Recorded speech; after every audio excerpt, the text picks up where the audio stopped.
The Pittsburgh Piledriver podcast presents to you Poop the Bard, baby, Beef the Legend, Alec Ransom, Tiger Bomb Tom, the best podcast in the world.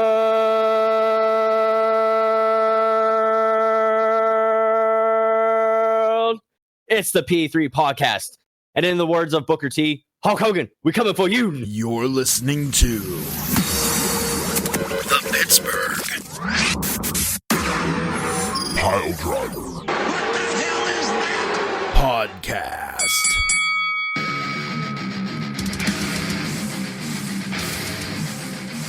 The champ is here! Oh, and also those three other idiots. You're listening to the P3 podcast, Pittsburgh Piledriver podcast here. I am your reigning, defending, undisputed cruiserweight champion. I am Poot the Bard, baby, CEO of Bardic Industries. No, I'm not selling my shares. Over here we got Tiger Bomb Tom. Say hi, Tom. In the vein of the last 2 weeks, I also have a poem, but it's much quicker. Roses are red, violets are blue. Smoky Mountain is the rest. Motherfucker, I kill you. Wow. 50 beef coins to you. All right. Thank you, and good night. All right, so that's the end of the podcast. Hope we can't do better than that one. Nope, I don't think so. It can only go downhill from here. Speaking of idiots. Can't do it better, over there is Beef the Legend. I knew that was fucking coming to me. Yep. See it coming a mile away. Beef, how you doing today? Hey, man, if I were doing any better, I had to be twins just to handle it. Oh, no. All right. Nice. Good Lord. That's a nightmare world that I don't want to live in. Speaking of nightmares, I want to introduce you folks to my advocate, the madman, Alec, $49.99 Ransom. Listen, I'll say this. Two things real quick during my intro. I'm your advocate, but you get 2 strikes, and I'm done with you. The first strike came whenever you said these other idiots. I've been the advocate for the Cruiserweight champion since you regained your title, and I don't approve of that disservice that you paid me at the beginning of the episode. I'll forgive you this one time. After that, you're done. All right, what if I give you a raise? Nope. Second, I have a quick question for the lot of you, and I would appreciate that if you don't know the answer to the question, you keep quiet so that those who do know the answer to the question can answer the question. Here we go. Are we ready? Here's the question. Yep. Okay. Who's that pretty beef in that mirror there? In that What beef he wear? Who could that pretty beef be? What beef where? Why? Who's that pretty beef? Who's that pretty beef? Who's that pretty beef? Who's that pretty beef? Who's that pretty beef? Very good. Thank you. Wow. Also, $49.99, you dumb ass cunt motherfuckers who don't pay me on this show. Listen up. C word. Get it. C word. Wow. I don't think we've said the C word, or at least not about anybody but Goldberg. My God. My God. Jesus Christ. Oh, my God. these people have families. Everyone's exploding with catchphrases. Burping catchphrases. Good Lord. It's the gimmick show. Where's Mr. Gimmicks? Bring him in. Hey, you know what? This intro is about as overbooked as the 24/7 title from Monday Where's night. the gobbledygook? Oh, my God. Okay. Can we start there? We're Can we going start right there? in. We're going Well, right Oh, no, in. okay, Let's yes. have it. We have Sponsors. business. We have business. Sponsors. Sponsors indeed. Hey, as always, thank you, Ransom. I feel like every time we do a sponsor message, it starts with a Ransom belch. So thank you so much. Sometimes he's you gotta gonna pay take to a play, and if you're not paying, you're not playing. And by paying, I mean $49.99 assholes. And with that, we want to thank WrestleDeals.com for their continued support. Check them out. Check out all their wonderful stuff on the webpage there. Reach out to Sean. He's got some good deals on some really cool stuff. As well, we would definitely want to thank our favorite casual gaming dad over there, Tiger Bomb Tom, and his page on Facebook, Casual Gaming Dad. Like him, support him, watch his videos. They are great. They're very enjoyable. Tommy Wang Yang. Oh, Hashtag that's the new name. He can tag with Jimmy Wang Yang. He can tang God. with the Yang. Tang with the Yang. Tang? Poontang? Yeah. If you're oh, sorry. Yeah. we're- I was waiting. we're- Thank you. I was waiting for We're somebody so to far chime in. gone. With yeah, we are. All Let's right, jump back on this. Let's rein it back into how big of a shit show the Raw reunion was. Yeah. So I'm there glad was- it's not just me. Like at first I'm like, man, I'm gonna fucking shit on this show so bad, like everybody's gonna hate me. But it sounds like the internet is with me. So like once again, I proved to myself that I am like the voice of the IWC. You know. So Now, here we go. I want to actually. I'm all for shitting on WWE. I like to do that. It's a fun pastime. I like to shit on the WWE while I'm shitting on my own. So Mouth. Okay. Wow. you have to go there. Again, why? He's Why? bendy. He's bendy. I'm telling you, I'm all for you, buddy. But you're really you're giving me the business. All right, 1.5 strikes. We'll call that 1.5. Fair enough.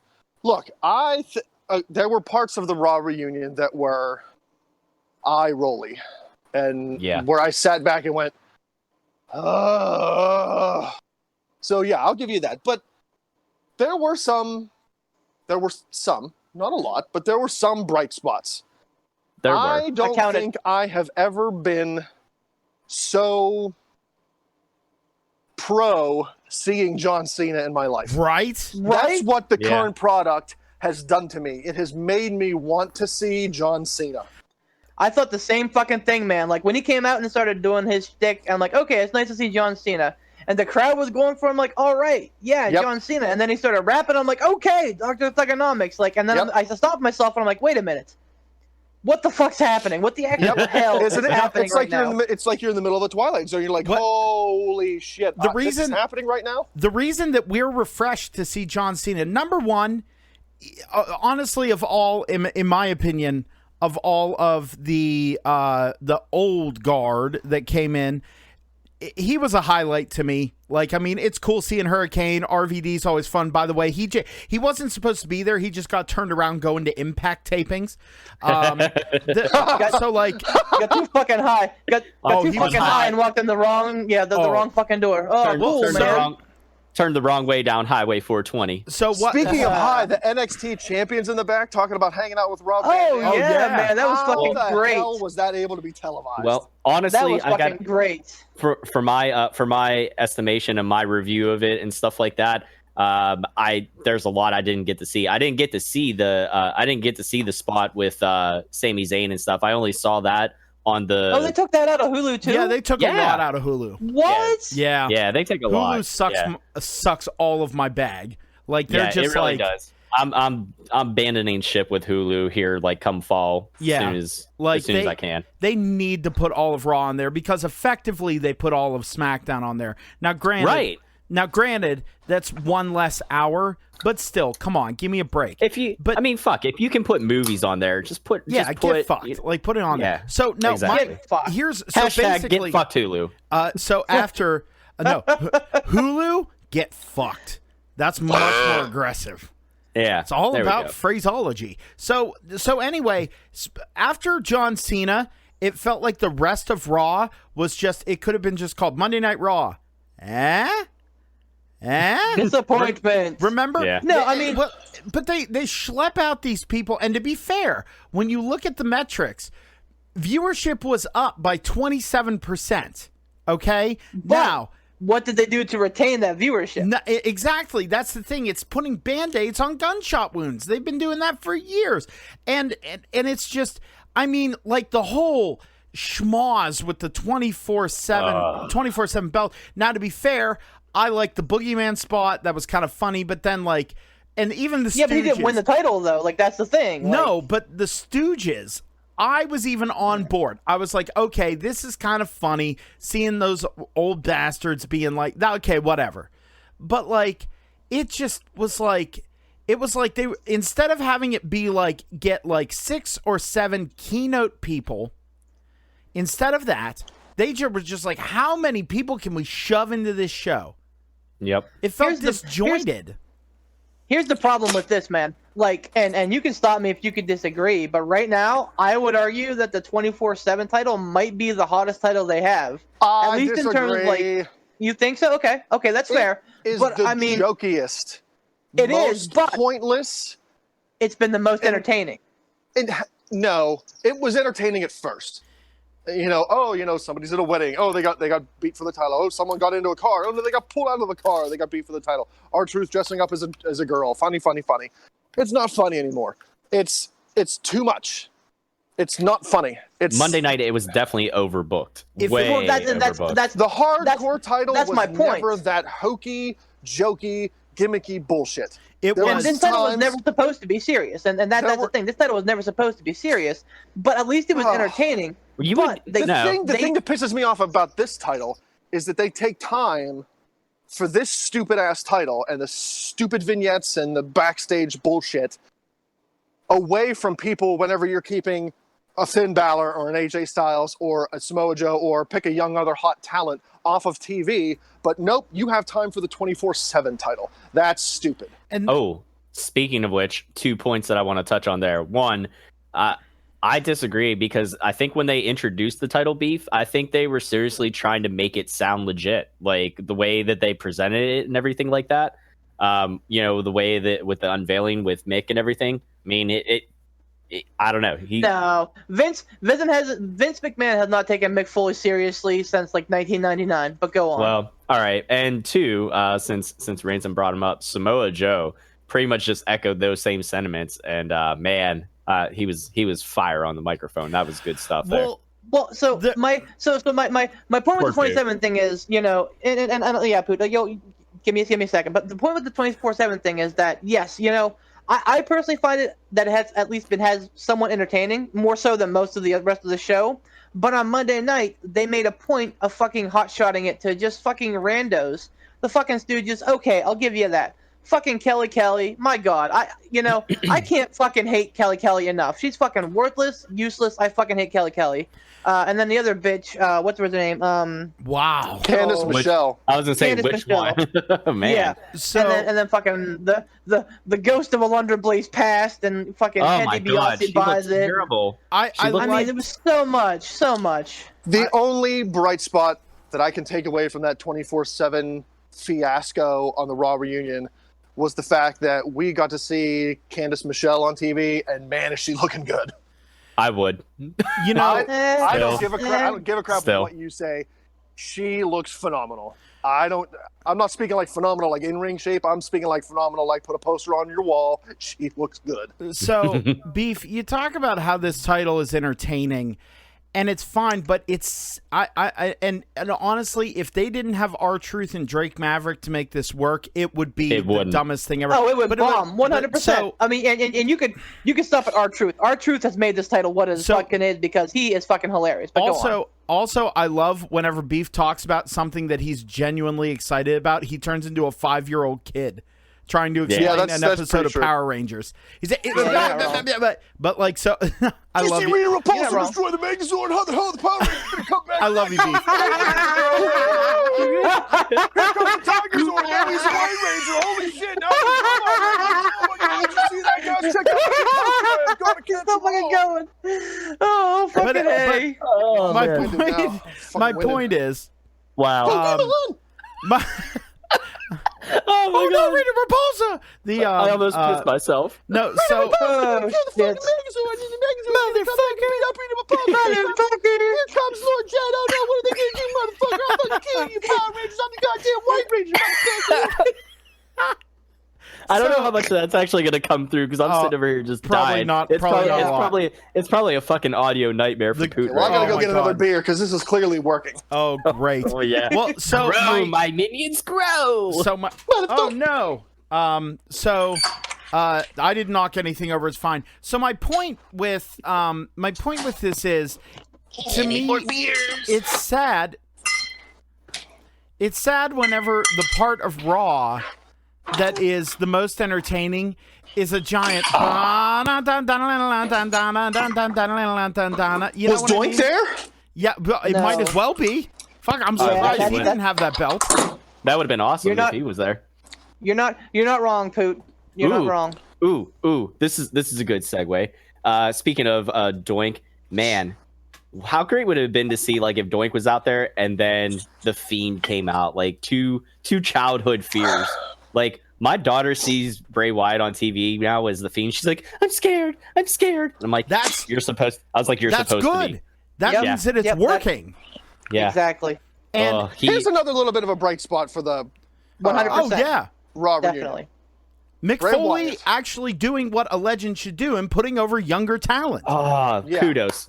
Exactly. Wait. Bravo. You mean that what DX and the NWO did and buried the Bullet Club? I'm sorry, the original club. I mean the OC, whatever the fuck they're called now. You mean Yeah, them right. burying the club wasn't what legends are supposed to do? But that's how they've been doing it for the last 5 years, right? It's so weird what they've done with all of the Bullet Club guys when they've put them together. The first time that they put the club together, and then there were little, illusions to the fact that Balor might join them. And now the OC, the Origami Club or whatever the fuck, they're putting them together. And you get them together and you're excited, but whenever they came out and they attacked who was it? Ricochet. When they attacked Ricochet and they stood over him and put the two sweets together, there are two reasons why that didn't work. And why they didn't get a much bigger pop than they did. Number one, they're like, we've seen this before. We saw how it worked out before, and it's stupid. Number two, and we're not buying into it completely. Number two, all of the people that really, really, really arguably now got the Bullet Club over are in AEW. Bingo! Or NXT. Adam Cole had a lot to do with had a lot to do with Bullet Super Club. Ring Kick of Party. Honor. Yeah, like in Raw. Like Adam, Which I gotta digress for a second. Like, how many different damn variations of the Bullet Club are there? Because it feels like it got bigger than the NWO did as far as like the number of people. The problem is You're not wrong. The problem is, it got bigger, but they kept trying to like keep it going like a true like motorcycle club or something like that, where it's like, okay, the leader's gone, now the sergeant at arms steps up, or the VP steps up. I mean, it worked when Balor left with Styles, and then when Styles left, Omega moved up. And then when Omega... Nope. Styles gave way to Cole. That gave way to Omega. Okay. Wait, Cole was in New Japan? No, as leader of Bullet Club. In Ring of Honor, yeah. Well, that's what I'm saying. Like, because I'm going with like kind of the origin of the Bullet Club basing in New Japan. Like, how the hell did it make it over to Ring of Honor, and like where the hell did Cole become the leader of Bullet Club? It was because of the Bucks, wasn't it? Didn't the Bucks go there? Yep. Yeah. Okay. That's what it is then. Okay. And I was trying to remember how the connection got made. The Bucks seeded Cole, and they also seeded Marty Scurll.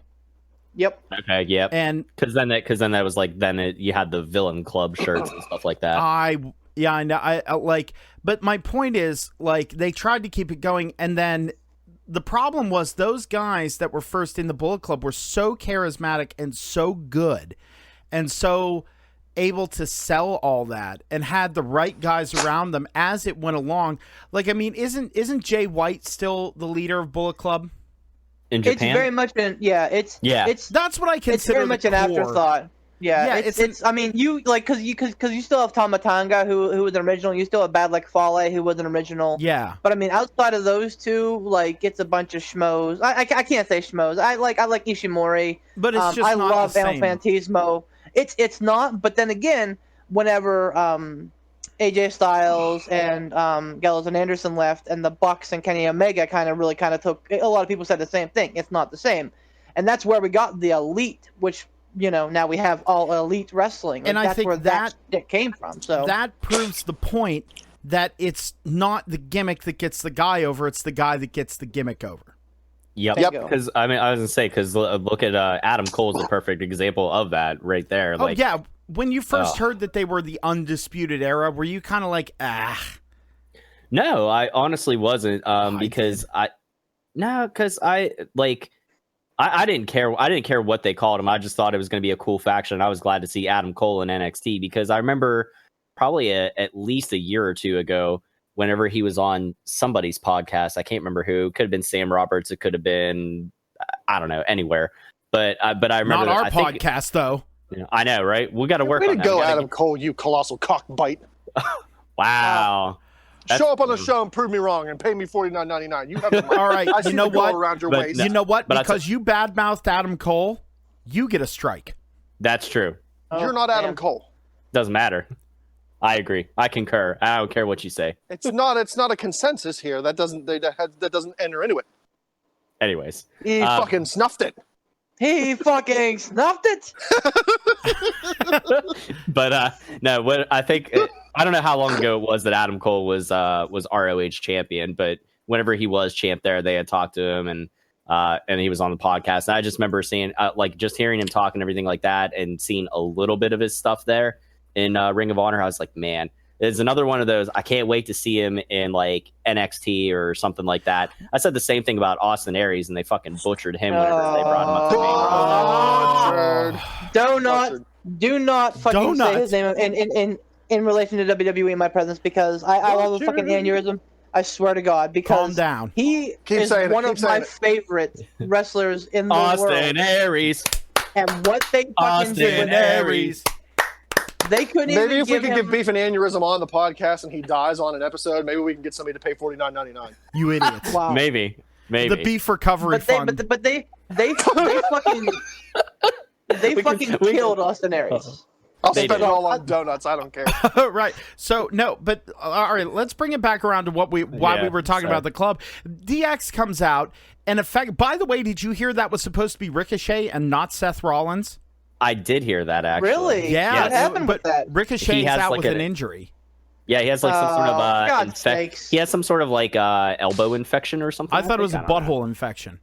Could be. I fingered my poop snooper. Poop snoop. Wow. So here's the thing that I feel that WWE really could have done better, and they did kind of well. I feel like with this Raw reunion, with these legends that they brought in, they didn't hold the spotlight. It was nice little, like, oh, here's a legend here, here's a nice little backstage here, legend here, 24/7 title aside, because that's a fucking joke, and I hate you, Beef. It seemed like they did still highlight in their matches the young stars of their show. You know, when they came out and brought Rikishi out, and I don't know why, for some fucking reason, random ass Devon was there, whatever. Yeah, what the hell was that all about? You know, like they didn't hold the spotlight in that match. It was the Usos and the Revival, the fucking top guys. Yeah, you know what I mean? Like they were the highlights of the match. So I feel like it was not our group chat. Right up until fucking DX, and it pains me to say it deep down in my heart, because I love DX so much I would marry them. But why? Why do you need to put DX and the NWO and who knows where the fuck X-Pac fits in anymore? One time he comes back, he's in DX. The next time he comes back, he's in the NWO. Fucking pick one, Sean Waltman, you China butt fucking motherfucker. Whoa. Why? Wow. Why? He's not wrong. Does DX have to constantly hog the spotlight? Okay, now's the time where it's time to shit on DX. I love that stable, probably one of my favorite stables ever. But you stole the spotlight from 3 young, hot guys who are there every night, working, busting their humps. And okay, you could say, yeah, it was the highlight, like, oh, we're standing with Seth Rollins, trying to boost Seth Rollins up. You don't need to boost Seth Rollins up. He's already in the trash can because he lost to Brock Lesnar. Fuck you, Beef. I still think he's stupid. But my God, how are these 3 fit, fierce guys afraid of a ring full of geriatrics? Yeah, I'm sorry. There's only so much that you can. If you sneeze on Kevin Nash's quad, it explodes. No, and all you have to do is knock Scott Hall over, and he turns to a pile of dust. I mean, the real threats that you have in that ring at that point in time, and all you have to do is go, hey, Sean, I smell drugs over there, and he's, bam, Sean Waltman's out. The only real threats you have in that ring are freaking Road Dogg, which, I mean, he looks like an old man butcher at this point with that beard, and freaking Triple H and Shawn Michaels. And the problem is that it would be different if they were still the DX of old. Like if they really were coming out there throwing some serious shade, like doing things the way they used to do it back in the day, that'd be fine. But it's this whitewashed, crappy, like cartoon version of DX. And also the other issue that I have, Shawn Michaels is not the problem here. I will even give Shawn Michaels and Triple H a pass. Let me ask you guys. Shut up. Let the champ finish. Okay, go ahead. Thank you. So I'll even give them a pass because they could still go. And Shawn Michaels on SmackDown, this is an aside, openly admitted that he was an embarrassment. That whole thing with Dolph Ziggler, I love it. I love it. It was great that Dolph got good. one That up was a over fucking on him. golden segment. Yeah, It was 100%. great. It was fantastic. But here's the thing. It's that now, in my mind, and I really hope that they can somehow dig them out of this, my issue is that from now forward until something bigger happens, the club is just going to look like we're awesome, we're cool, we're the OC, we're good. Like, you can't help but be that way. Like, they really have to come out and start cutting throats. They can't. They're the come three out- guys that ran away from a group of old men. Yeah. Yep. Well, here's my Can't be question. seen as a legitimate threat at that point. Right. Do you guys think that Triple H was responsible for this booking? Because we do know that Triple H does carry a golden shovel with him, and he does put himself over quite a bit. So do you think that this was Triple H's doing? I think do you think that this was a Vince McMahon? I Yeah? think it was a Vince This McMahon. one's a toss-up. It's hard to tell with this one. This feels like a Triple H move to me. Him and his buddies in the ring staring down the three top Yeah. guys. He likes like Styles too much, though. I see that though, but I feel like nowadays back in the Evolution days, yes, that would have been all a Triple H call, all a Triple H push, put us over, put me over. Check out my fucking mustache sideburns. But now I feel like with him being in charge of NXT and wanting to really elevate these new guys, I feel like he wouldn't bury somebody like the club. I feel like he would want to build them up. You know what I mean? Like, I feel like he's transitioned from that, like, superstar look at me kind of guy to kind of like the father figure, really trying to train the guys, build the guys up, really trying to bring in this next generation of people. I have a hard time believing, especially since what does he have to gain from it? Back when he was in Evolution, he was the world heavyweight champion, and sure, I believe that he probably would have done anything to keep a hold of that belt. But now, I mean, he can be on TV whenever he wants to. He's the executive price or he doesn't have like storylines. So I don't see what that gives him doing that. I feel like he would want to put the younger guys over. I believe that this was a Vince McMahon call. I believe that had this been Ricochet, we would not be having this conversation because it's at least in storyline. Right. Exactly. And because, like we already mentioned, Seth Rollins doesn't need the rub from the legends. Now, like Ricochet, as awesome as he is, he's still newer to the quote-unquote main roster. And I hate using that term still, but you know what I mean. He's still new to Monday Night Raw, Tuesday Night SmackDown. So he definitely gave. I think it's one of those things like if it was him, yeah, it would have definitely worked a lot better. It would have been huge. It would have been huge for Ricochet, and you're helping to put him over a little bit. But in other cases, like we had mentioned, Mick Foley kind of giving the rub to Bray Wyatt. He kind of does need that, even though the Fiend stuff has been awesome. Just because of how badly they booked him in the past as Bray Wyatt. They need to definitely have him come out swinging. And by the way, tie into SmackDown, because I finished watching that this evening. I loved the Firefly Funhouse segment with Bray Wyatt and Balor in the ring, and even the little things. I don't know if you picked up on this or not, Poot. When whoever it was that was in the ring, I forget who the different backstage Charlie people are now. Caruso, I think it was. Thank you, her. Yeah, old Chuck there.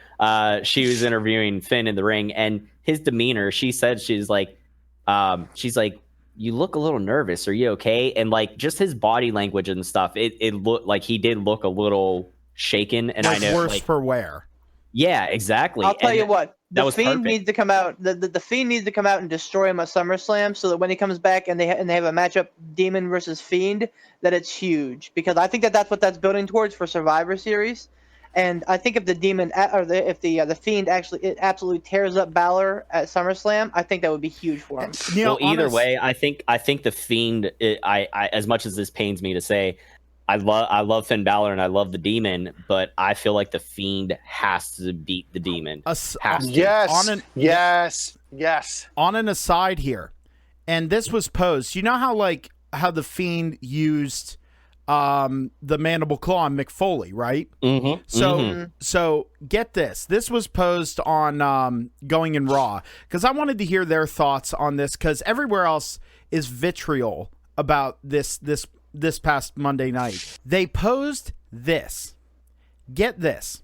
What if Bray Wyatt started collecting finishing moves? That'd be kind of cool. Oh, that'd be awesome. I like that. So after each opponent, aside from booking wise, he becomes like kayfabe stronger and more versatile. You know what I mean? I like that. Honestly, I really like that. I want to see Bray Wyatt give somebody the coup de grace. Oh my god! Holy I want to fuck! see him crack somebody's rib cage in half. Oh, that would be. Do it. He could do it. Bray Wyatt is way more talented than I think a lot of people give him credit for in the ring. Oh, I think he's very belt talented. dude. I'll tell you what, he's very talented. That's just I want to see him do that move because I think that would be damn near my jaw would hit the floor. Yeah, that would be as equally as impressive, if not more, than Brock Lesnar trying to do a shooting star press. Right. I gotta say. Regardless if Brock was actually able to land it or not. But I know we brought this up in our group chat, and just to further on the Bray Wyatt stuff, regardless of why they had him use the mandible claw, I loved it because if it was just because Foley couldn't take the bump, that's fine. It's a good way to protect Foley, and it's still it's a move that fits him. You know what I mean? Like that, like I could realistically, I could get behind Bray Wyatt using a mandible claw. That seems like a good finisher for him. Yeah. So even if he doesn't like steal finishers and whatnot, even if that was just a one-off, I think the very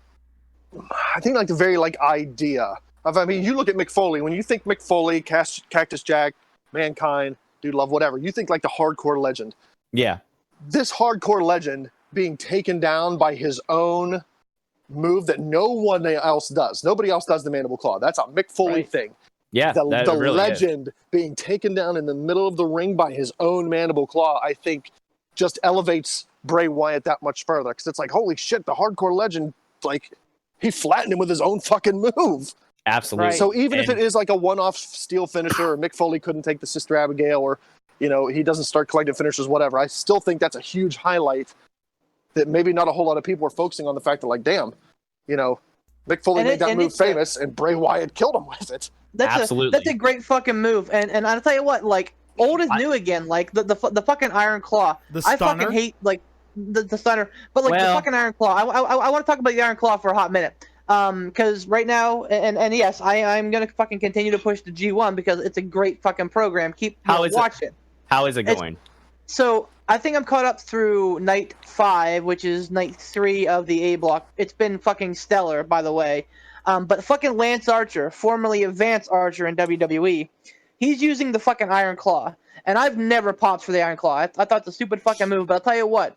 Is that where they put their whole hand over somebody's face and squeeze? Exactly. What's the Iron Claw? Exactly. Is that what that is? Yeah, that's exactly what that is. And I thought it was a stupid fucking move, but he's been using it, and I fucking popped for it. I'm like, wow, that's a killer submission. Same with the mandible claw on Monday night. Like, Bray hit that on Foley, and I'm like, wow, that looks like a fucking $1 million, and I hope he keeps doing it. It's all in, you got to go with the right personality too, and it kind of goes back to the whole creative thing, like John Moxley using his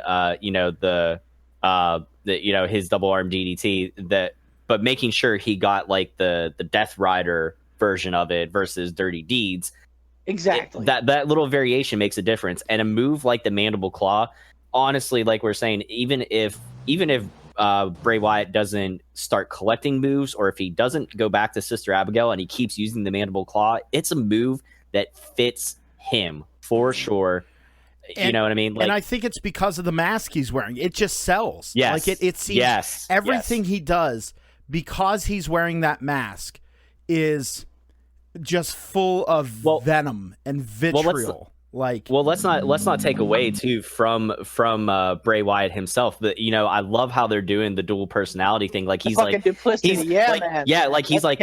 Finn Balor, me and Mercy and Ramblin' Rabbit, we're all huge fans of yours. We think you're great. But the Fiend, on the other hand, like, it's perfect, and old is new. He's going back to that Waylon Mercy kind of oh, I'm so sorry, I didn't mean to do that. Are you okay? Like that. Like, it's perfect. He's hitting all the right notes. I'm getting goosebumps talking about it. Yeah, I'm fucking marking out big time for Bray Wyatt. And so is my girlfriend, actually, who, as I have mentioned before, is not by any means a wrestling fan, but she loves the horror stuff. She's like, I like this. And I was like, Yeah. you need to watch. I was like, you need to watch it with me. Please.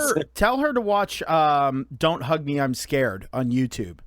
Okay. Yeah, I'll because look that up, actually. You'll see it go like, oh my God. Did you just like, it sounded like you put midgets through a grinder. Hey, little people, remember, we got to be PC nowadays. I love yeah. that every single episode, Ransom fires out one of those sons of bitches, and Poot always has a different fucking descriptor that is fucking on the every single fucking episode. They're accurate, though. Great. I think my favorite was like, did you just dump mud on a toddler? I think that was my favorite. I'm a big fan of the dragon of Ransom's dragon. Oh my God, that's my favorite. You know what? If you still have, I don't know if how much of the audio you saved. Oh, I archive everything, buddy. I was gonna say we gotta go back and do like the best of Ransom burps or something. Oh, oh, that's so much work. Who got to be the friggin' tag team champions of burp and then aftermath description? Yeah, exactly. Oh, Tell an God. entire story over that. Speaking of, sorry, I derailed everybody with my guess. He is dragon breath. Speaking of derailing and everything, Beef, you want to go ahead and thank our sponsors one more time? I certainly can. We definitely want to thank WrestleDeals.com, your home for violent deals at bloody good prices. Check them out. And Casual Gaming Dad on Facebook. Like him, subscribe, watch the videos, and comment. He always likes to get back at people with that. So, yeah, hit him up. All right. Thank you. Now, so again, listen, speaking of derailing, I got something. Stone Cold? Oh, boy. No. Oh. This has nothing to do with Raw this past week or AEW. This is a throwback. I was listening to an episode of which has become my new favorite wrestling podcast. Besides ours. I was gonna say, you better say the fucking Pittsburgh Piledriver podcast. Or else No, this podcast is stupid, and the people that do it are dumb. $49.99 assholes. Motherfucker. The Something to Wrestle With Bruce Pritchard podcast. I have not caught that one yet. Dear Lord, if you like listening to wrestling, holy shit, listen to this motherfucker. It's so entertaining. Okay, it's by far my favorite. But give me it again real quick. I'm gonna look it up. Something to Wrestle With. Something to Wrestle With. Yeah, Bruce Pritchard. Bruce It actually is. You know what? It actually is pretty good. I do. Subscribe. I so love there it. you go. You're welcome, Bruce Pritchard, for the free fucking plug there. So here's the thing. I was listening to an episode of that, and they were talking about one of the European tours that they were doing. And this was back when JBL was the JBL Colossal heel. I can't remember if this was either after he won the WWE title or after he lost it, in between the time where after he lost it and retired. So he's doing the JBL character. He's a big heel. He just got hired to do his his money investment show, whatever, on what was that, CNBC or MSNBC, one of those two channels. So it was like a big deal for him, he was making a lot of money doing that, doing that show. They were in Germany, and in the middle of the match, doesn't fucking JBL start marching around the ring? Oh, yeah. And throw up the Nazi salute. What? Oh, my. Oh, yeah. Yeah. So here's the thing. I'm sure probably you guys know, but for the, brain dead morons that listen to this show that don't pay us $49.99, except for the guy in Texas, you don't have to pay because you live in Texas and, fucking don't mess with Texas. And they also don't have income tax. Good old Texas heat. Go on, Ransom. I just want I want to be in Texas so bad. In Germany, it's against the law to throw up the Nazi salute. Yep. Like, you can get taken to fucking court, and I'm pretty sure imprisoned over that. Like, that's just straight up against the law.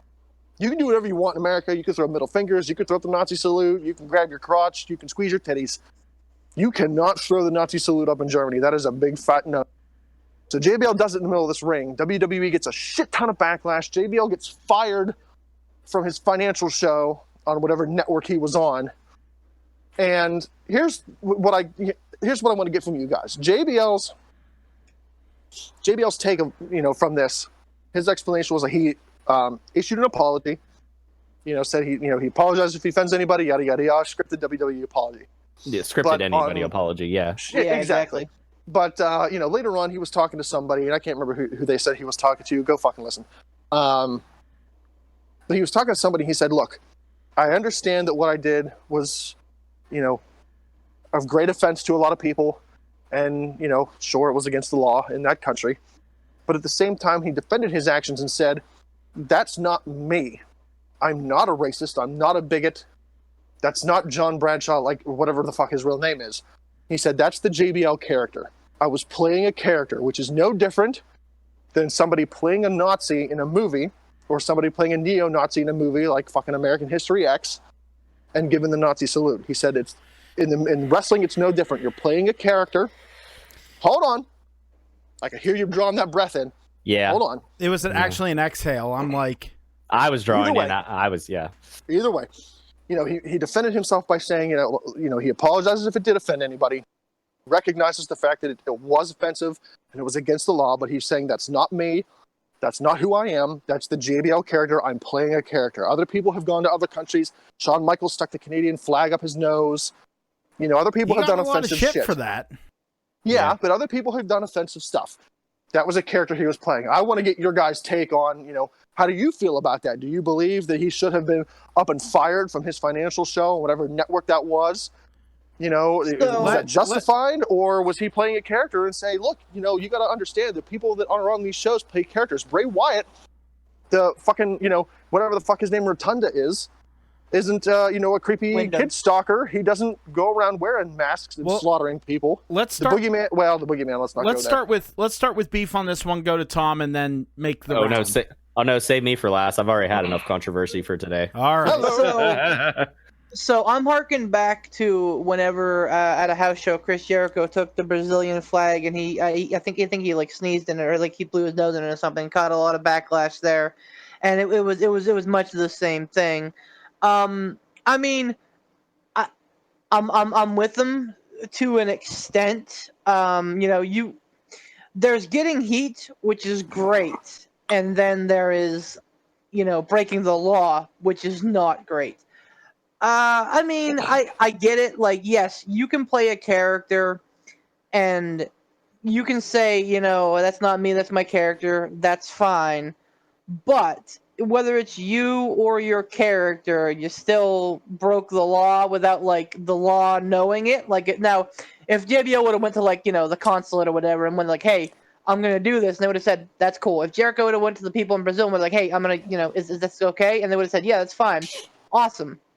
But you can't just fucking improv that shit and then not expect it to stick to you. So, do I think it's fair that he lost his show? Probably not, because fucking Martha Stewart went to fucking jail and she's still on fucking TV. So who the fuck cares about that shit? But I mean, it's not right. But at the same time, you have to expect some sort of repercussions. Okay, so the problem is, I understand that he's come out and he's very publicly said, that's not me. I'm not that. This, that, and the other thing. I was playing a character. I was caught up in the moment.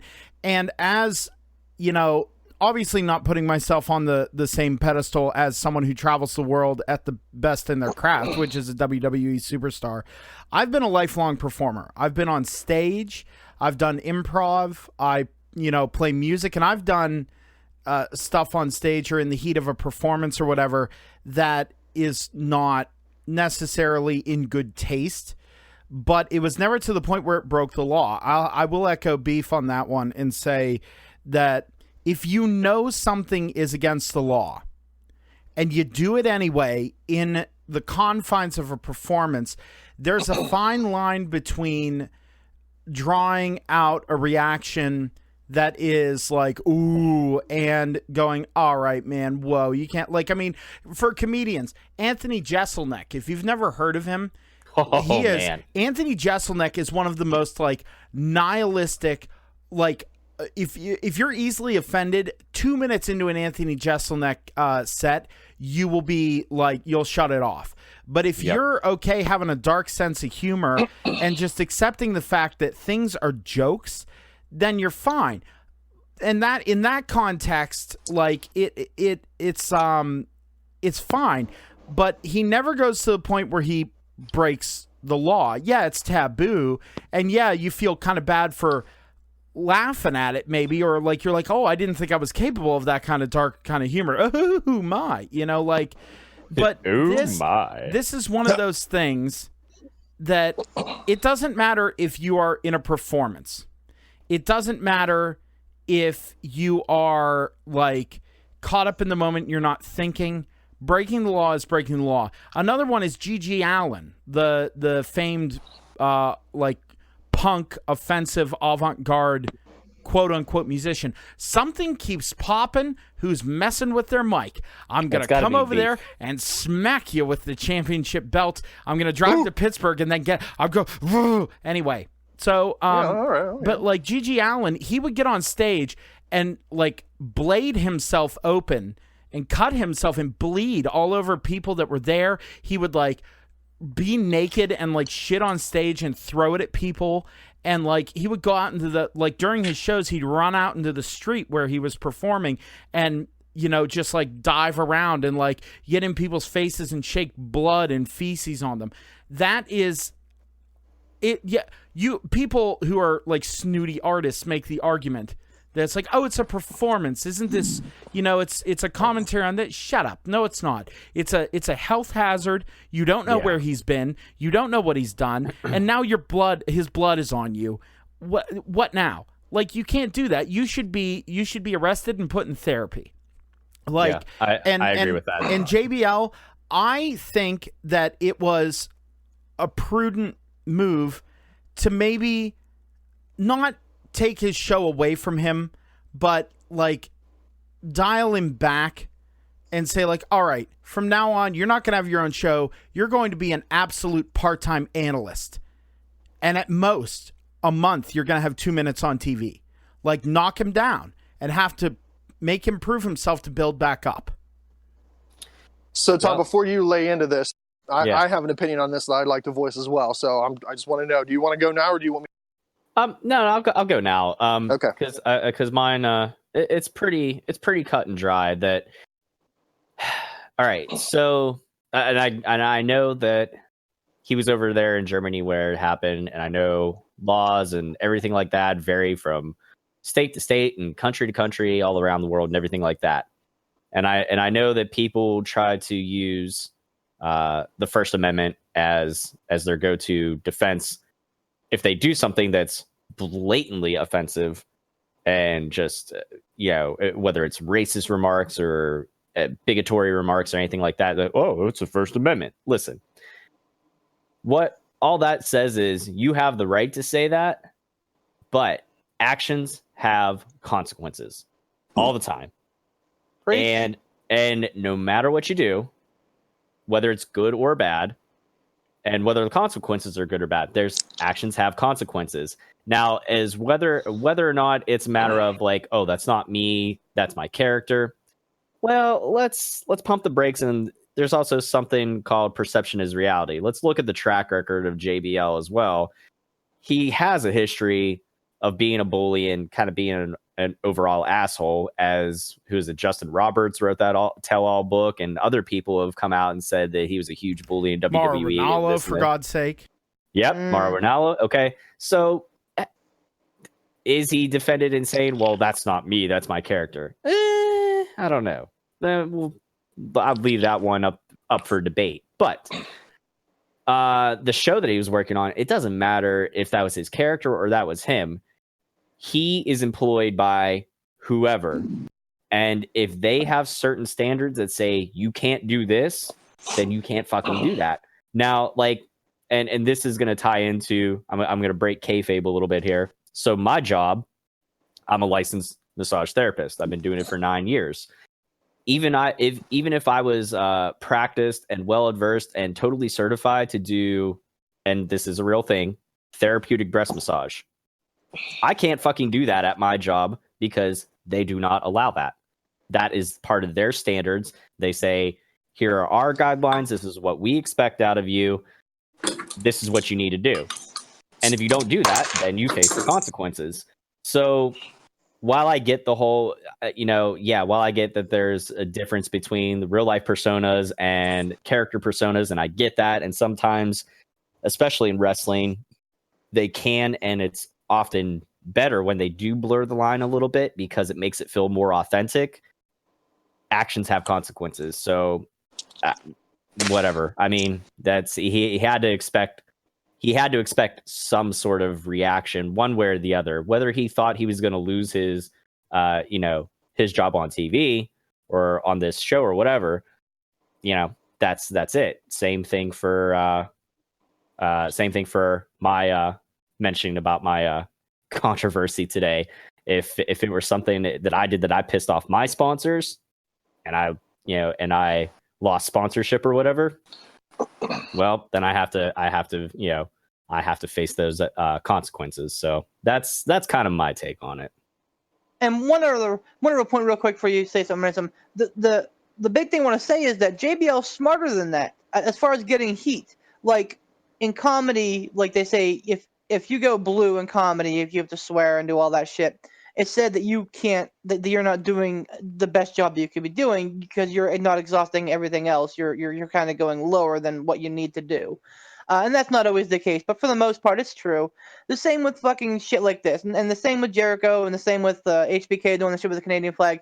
If you have to stoop to like doing something like that to get heat, there's got to be something better that you can do to piss people off. That's all. Sorry.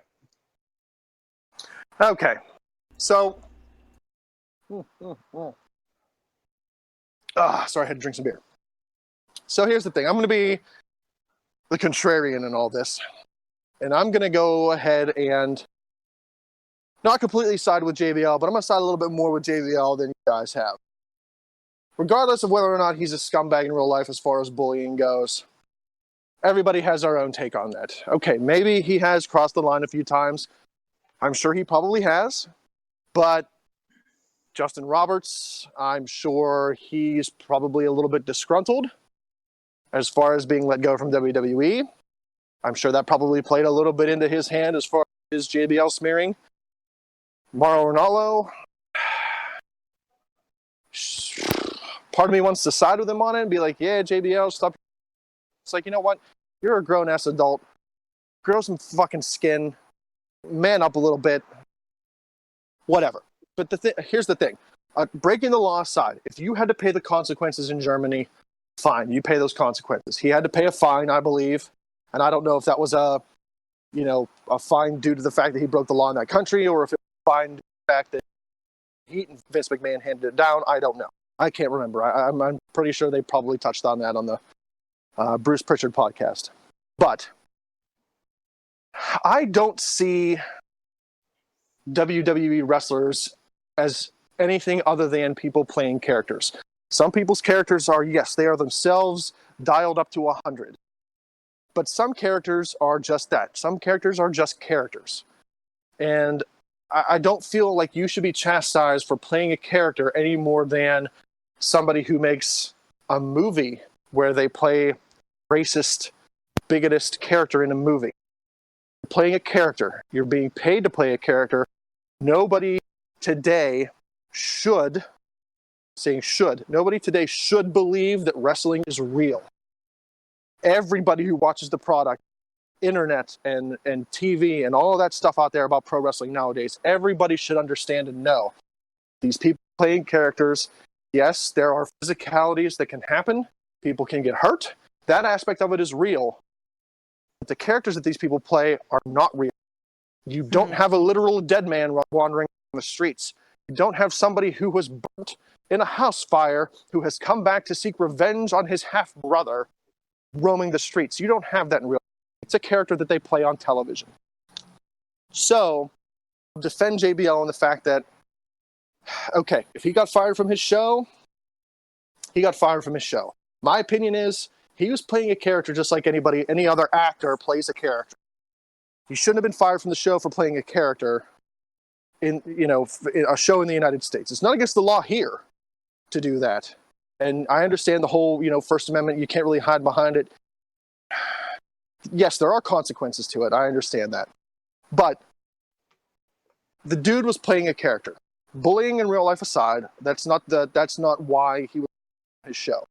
He was let go because of the actions that he did while playing a character. And I'm going to break kayfabe here as well and say, me personally, Adam, I don't talk to people in real life aside from the, jabronis on this show. Like I talk to the quote unquote fans or whoever, listens to this show. I don't talk to people in real life like that, and when I talk to these guys on the show like that, it's absolutely clear, at least I hope it is, that I'm 110% joking. Oh, absolutely. I love you three guys from the bottom of my heart, and nothing I ever say to you is ever from the standpoint of malice. Right. Same thing with the things I say with you idiot fans, you assholes, whatever. However, fans, it's not out of malice. I'm playing a character for this podcast. That's not who I am in real life. I don't talk to people like that. I don't wish ill will on people. I don't demand random monies from people in real life. That's not me. I don't walk up to somebody on the street and go, "Hey, how you doing today? Where's my $49.99, motherfucker?" You know what I mean? But if they're gonna send it, I mean, why not? If you're gonna send it, I'm not gonna turn it down. Don't look a gift horse in the mouth. Exactly. But at the same time, I'll defend JBL in the fact that he was playing a character. I'll give you that. Ransom, I don't think he meant you're it. You're giving a lot of credit to a lot of people, because I'm telling you what, I got in a fight today on another one of my favorite Facebook groups, who was arguing that Sami Zayn's tweet that he tweeted last night was Sami Zayn being a crybaby, and I fucking called her a mark, and I said, "You're a mark." She fucking had Seth Rollins and Becky Lynch as her profile picture, by the way. She's a fucking mark. Oh, and, yeah. The argument ended with her calling me the non-politically correct term for a slow person, and I think she was kicked out of the group. But my point is that she 100% believed that was Sami Zayn's words. And while there may be parts of Sami Zayn in that tweet, sure, it would have never gone past the desk of Vince McMahon otherwise. Oh, no. That's Never. a character that he was playing. Just like it's a You're character giving a lot of credit. You're giving a lot of credit to a lot of people out there who may not deserve it. Well, and joking aside too, we joke with that kid who wants to, wanted to be on our show or don't. The intern. Quote unquote. Yeah. We call him the intern and everything. Yeah. If I met this dude in Blisterman. real life, it'd be like, look, I'm having fun with you. I don't mean anything, by the things that I say. None of that is serious. None of that is for. For having fun. It's a character that I'm playing. Yeah, it's thank you for giving us material there, Jared. Yes, Yeah, it's man. great that it's great that we can poke fun of that on the show and add content. That's all it is content. Speaking of things that are in real life, there's some real life stuff happening on the corporate level of WWE right now. Ooh, Oh yes. my God, this is my big. Before we jump in, I just want to thank Ransom, because this is the second week in a row that Ransom has brought in. Oh my god, fucking shoot English me. major. Has brung. English major. Brought. That's the one. That Ransom has brought a. I like that. That's the one. I'm fucking under the ticket? my main point. My This is point a guy who is hasn't even that been drinking. I know, right? This is the second week in a row that Ransom has brought a real, fucking great discussion point to the floor. So good on you, Ransom. Keep that shit up. Go ahead, Poot. All right. So according to lordsofpain.net, which is by a wide margin the best website name ever, and also I really was like, is this a porn site? Anyway, according to Lords of Pain. For real though, like they're a pretty well trusted site as far as wrestling goes. They've been around a long time. They're usually very accurate on the things that they do well. So it's not just like one of those internet hearsay type deals. So they put here, and I quote the headline here: top WWE executives unload shares of company stock. This is as shoot as it gets. Quoting the article here, a new WWE SEC filing reveals that several company executives sold a share of Class A common company stock on Monday, July 22nd. That includes, you ready for this? Chairman Vince McMahon sold 12,627 shares at $70.23 per share. Executive Vice President of Talent, Live Events, and Creative, Mr. H himself, sold 17,563 shares at $70.23. Chief Branding Officer Stephanie McMahon sold 17,681 shares. Co-President George Barrios sold 64,497 shares at $70.23. And also, ready for this, more, 63,758 shares at $69.98. And for the hat trick, 10,920 shares at $70.40. And it goes on further. The other three, co-executive or co-president Michelle Wilson sold 65,000 plus at $70 odd a share. Executive producer Kevin Dunn, old himself, sold 68,628 shares at $70.23. And finally, corporate controller Mark Kowal sold 3,845 shares at $70.23. Cough time. Jesus I did the math. Go ahead. WWE. I was gonna say this sounds like some sort of song out of Rent. Dude, 525,600 shares. I did WWE. the math. Well, Fucking Barrios, the president or whatever. Yeah. He fucking cashed out at just about $10 million. co-president. Wow. And that's exactly what this is. Make no fucking doubt about it. Now I can't say how many shares Vince has and Triple H has and Stephanie has, but Barrios selling I think it was over 100,000 shares. Oh yeah. And cashing out at over 10. Just under 10 million. It was roughly 170,000 and change shares. So make no mistake about it. That is what you do whenever you're up at the poker table. You take your chips and you say, "I'm done. I'm gonna go hit the buffet." Barrios took fucking $10 million worth of shares and said, "I'm out. See you guys later." Now This stinks to high heaven. Here's the other thing. Now look, to be Sorry, go ahead. real quick, WWE is going to report their second quarter 2019 financial report tomorrow, as we record today on July 24th. On the 25th, they are releasing their second quarter financial report. So there's something huge on the horizon here. Like Beef said, something stinks. This is fucking like profit sharing. Like this is insider trading. They know that some shit is up, so they're getting out while the getting's good. Well, just to play devil's advocate here, it does seem like a lot of shares are being sold. But at the same token, and I'm sure you could probably find it on the internet somewhere, I don't have the discipline and desire to look for it. I'm sure you could find it, though. We don't know how many shares each of these people that have sold actually own. This could be a drop in the fucking bucket of shares that each of these people own of that company. Well, they're Right. publicly traded, So while it might seem like holy shit, Vince H. Dunn, the other fucking co-president that I can't remember his name at this point in time because I blame Corona. Barrios. Barrios. That's the one. Sounds Mexican or Puerto Rican. We don't know exactly how many shares that they own. It could be a drop in the bucket, or it could be, like you could look at the total shares that they own and then the total shares that they gave away and go, I mean, so obviously, who knows at this point? Okay. Regardless, either way. I have numbers. I have Okay. real life numbers. There is a total of hold that. 53 million shares out there, and then some. Okay, so obviously, regardless, even if it was a lot or a drop in the bucket, obviously they still have ultimate. They have what's the word I'm looking for? They still have the majority of shares. They have control. Well, they have control. Well, I'll tell you what. While you guys chit chat about this, I'm going to do some quick math about how much they all sold. I'll BRB. Okay, then. I wanna total know number, and this is from Nasdaq. The total number of holders is 345. Excuse me. Total shares is just north of 53 million. Okay. Total value is 3,639,000,000, etc. So I mean, Barrios dropping 100,000 against 53 million is truly a drop in the bucket. But I'm just saying, and Poop made a great, salient, wonderful point. They're reporting their stock earnings tomorrow, or their the Q2 financials tomorrow.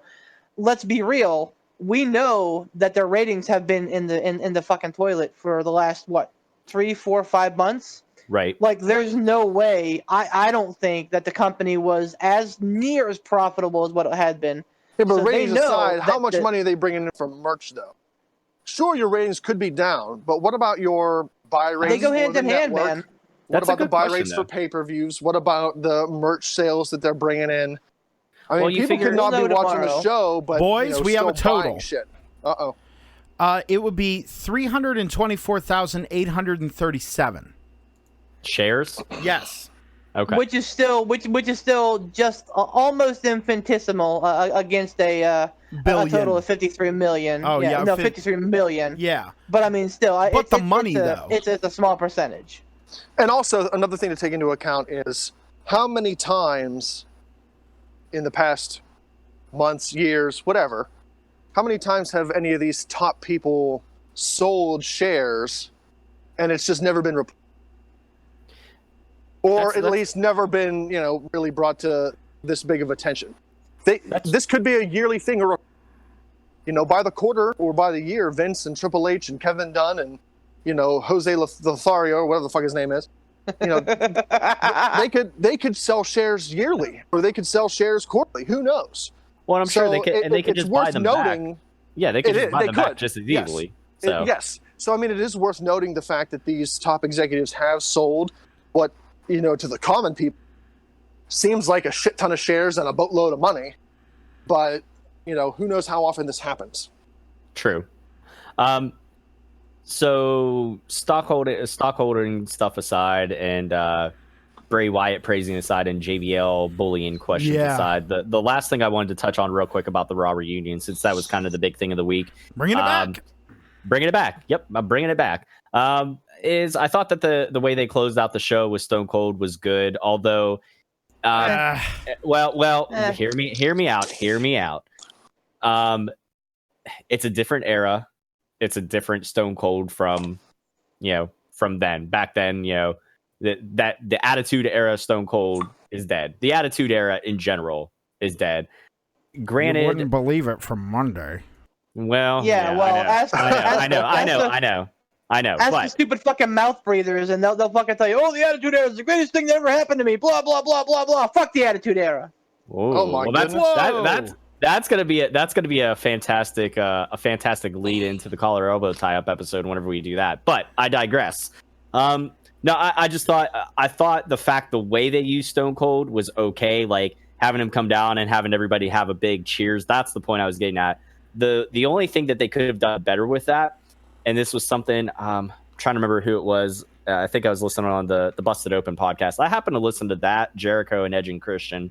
Besides ours, those are like the 4 or 5 that I listen to. I can't do maths right now. Anyways, but the only thing that they could have done better, and it would have been a nice rub for somebody on the quote unquote younger talent side, would have been if they had something with Owens and Austin doing like double stunners to whoever, and double middle fingers, and there you go. That would have been a good way to kind of like further solidify Owens as like this era's quote unquote Stone Cold or whatever. But I want to get your guys' opinion on something, since I brought up Owens just now. And this again was something that was brought up on the Busted Open podcast previously. Do you think when Owens is getting the pops and everything, and all the crowd reaction, is he getting it because it's him, or is he getting it because it's the stunner? I want to touch on something real 100%. quick. Hold on, before we go into that, I want to call back and touch on something real quick. I appreciated what they did with Stone Cold Steve Austin, strictly for the fact that he wasn't involved in a match with actual on-air current talent. Thank you for articulating that better than what I did. So thank you. They kept him away from that. It was their own segment with the legends. It had nothing. They didn't take anything away. It wasn't like, and I'm going to harken back to it again because it disappoints me. It wasn't like with the DX thing and the club. I really think they did the club a disservice when they did that entire thing where DX and the NWO, the old fucking geriatric men, drove away the club. Well, and here's the thing if with DX Austin. would have came out and did like the thing where they did like the DX reunion, I can't remember what show it was, but all of DX came out. They came out riding the tank. They opened up the show. They did the suck it thing with the fireworks. They did the ha ha ha's. They had a few yucks with the crowd. Fine. If they would have done that, I would have been all in favor of DX coming out. I would have been all in favor with the NWO coming out. I love the NWO. Love Scott Hall and Kevin Nash. Faux life. But I don't like the fact that they buried young talent while doing it. Maybe that's not what some of the mouth breathers saw. Maybe they saw the fact that they're throwing them the rub by actually being the only legends that came out and interfered in a younger talent's match, whatever the case may be. I like the fact that Stone Cold did his own thing with the legends, didn't bury talent. Very disappointed in the facts that DX did. So sorry to derail and hijack that, Tom, but I can't remember what exactly you said or what you wanted to get our take on. I want to talk about Austin real quick too, because the point that I'm gonna make. I know. No. You can't just throw something out like, oh no, I liked it. But anyway, no, because I didn't like it, and here's why. What we got of Steve Austin was not fucking Steve Austin. And yeah, you're right. That Steve Austin is probably dead and buried somewhere, and I get it. People wanted to throw a stunner, and his knees are dust. I understand that. It's all gravy. Here's my thing. The Steve Austin that we got on the Raw Reunion show was the same Alec Ransom that we got on the last fucking collar and elbow tie-up. The fucking stabbing, well, I'm just here to, I'm here with my family, and I'm happy to have you as my family, and you as my family, and you guys out there. Why are you burying me with this? Yeah, I'm not burying you. I'm saying it's the same. The same thing. This is exactly why I'm Team Bard and not Team Legend. Go fuck yourself. Hurtful. My point is that Stone Cold, the Stone Cold that we got on the Stone Cold that we got on Monday night was not Stone Cold. It may have been Steve Austin, but it was not Stone Cold. And to have your main event of your flagship show be Ric Flair, Hulk Hogan, and Steve Austin, all of whom have zero chance of ever wrestling again, at least God willing. I mean, let's be real here. Don't ever count Ric Flair out. That's also true. But let's be real here. You want to talk about them pushing the younger talent. That is the fucking microcosm of the episode right there. We don't trust the younger talent to have to go home. And let's not fucking belabor the fact the SummerSlam is in 3 weeks, which I could not care fucking less about. Agreed. Maybe it's because of this awful fucking build-up. I don't know. But fucking SummerSlam, the WrestleMania of the summer, the second biggest show of the year, allegedly, has a fucking awful build, and then you have that. And as the fucking end of the show, so if it were me, I probably would have had the Mick Foley thing with Bray Wyatt and have that close the show. That way you're having a young guy getting a rub. But here, you're leaning on nostalgia, and I think you're burying the rest of the roster. That's okay. How uncomfortable, too, did Ric Flair look when Hulk Hogan wanted Ric Flair to do the hand up to the ear thing to the crowd? How uncomfortable. Go back and watch it. He didn't know. Yeah. He didn't know where it was. Hulk Hogan tried to rope Ric Flair into doing the hand thing and then hand up to your ear. Flair looked like he did not give a shit about that. And also, I'm so fucking sick of Hulk Hogan. I wish he would stay in fucking Tampa, Florida, and open his restaurant. His stupid ass fake tan, fake hair bandana wearing shit. I'm so sick of the fucking Hulk Hogan. When Steve Austin's music played, go back and watch it. Yeah. When Steve Austin, when that glass shattered, Hulk Hogan did the same stupid hokey Hulk Hogan, mouth open, what? Holy shit! It's Steve Austin! Oh my god! I had no idea that was gonna happen. Oh brother. I had no idea. I had no idea the advertised guy was going to come out tonight. So, no, but I will say this, and to be contrarian to Beef's opinion. Okay, unless you were going to use Austin in a different way besides that toast segment for everybody in the ring, that putting that somewhere else, it wouldn't have made sense. That's the only thing. They would have had to have done something completely different with him. The fact that they chose to do that whole, hey, you're my family, let's all toast, that was a good, everybody go home feeling. It was a nice nostalgia. Thank you. boost. It was a nice. How does that help? It doesn't. How does that help people next week? How does that help SummerSlam? My point is, yes, you're 100% right. It's a great nostalgia feeling, but it does nothing for growth. It does nothing for sustainable growth. It does nothing to sell SummerSlam. That's All true. it does is I'm not disagreeing with that. I'm not disagreeing with that. The morons who are that. like, we need attitude. We need attitude. It gives that section of the population. Okay, here's the thing. I'm not disagreeing with that. The way it doesn't help the younger talent. That was my overall gripe with the Raw reunion in general. Overall, a lot of the younger talent did not get as much of a rub as they could have. Again, like I said, if you would use Austin in a different way, you could have had him help give the rub to Owens, and you could have then put Bray and Mick at the end there, or somebody else, or had an actual main event wrestling match. I agree with you on that. They should have done it differently. However, I'm just trying to say that for what we got with that Austin segment, that was the best spot for that particular segment. There was really no other way that you could do that. I don't disagree with that. I don't disagree with that. Now, but go ahead, Pooh. now my question that I had posed before we went off on this tangent is: Kevin Owens getting the pop he's getting because it's him, or because he's using the stunner and it's on a McMahon? Okay. I'm really quick going to touch on what we were talking about, and then I'll touch on Kevin Owens here. Number one, why was Alicia Fox out there with the Legends? God fucking damn it. I know. Hell yes. Now, that was terrible for her to be out there. Now, so, well done, Poot. Thank you for bringing that You're up. welcome. I think she was just there because of booze. Anyway. Fuck you, Alicia Fox. Yeah, exactly. Oh, my. Now, the other thing is with that segment, the reason I didn't care for it was because it was like a very thinly veiled, like the company coming out and taking their collective bow, like, thanks for having us here. Stone Cold did his best to, but people, the thing is, if you show up, you're Stone Cold, I don't care, because I've listened to his podcast. He seems like a nice guy, down to earth, guy you could sit and have a beer with, chit chat with, and have a good time. However, when you're in that ring, be like John Cena. John Cena was John Cena.